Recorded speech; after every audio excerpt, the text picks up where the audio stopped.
Skinny used to stumble into the cafe stiff-legged like some angry homeless robot.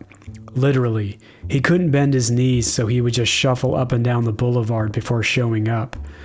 In another life, he could have easily been some Bedouin from North Africa.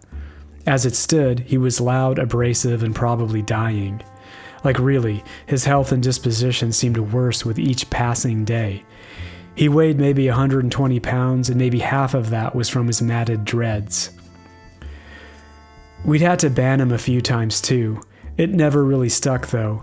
Plus, our old manager at the time was a bit of an idiot who somehow thought it wise in her managerial brilliance to, quote, get tough with him, unquote, outside on the patio because he was smoking a cigarette.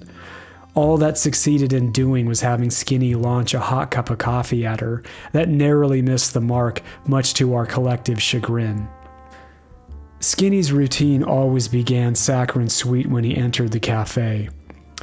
"Hey man, could I please have a cup of coffee on the house?"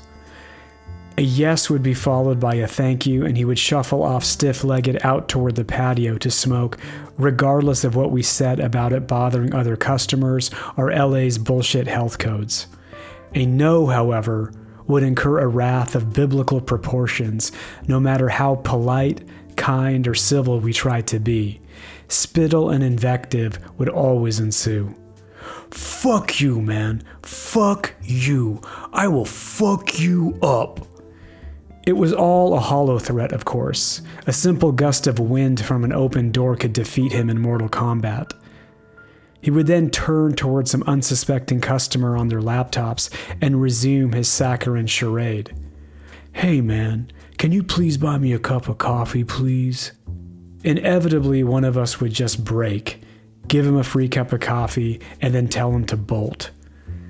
This was the almost weekly dance with Skinny for the better part of a couple of years, until one day he finally stopped showing up. Life is strange, though it's not some mystery to guess what happened. Old Skinny finally shuffled off his curmudgeonly mortal coil. And, in a way, I still kind of miss that bastard.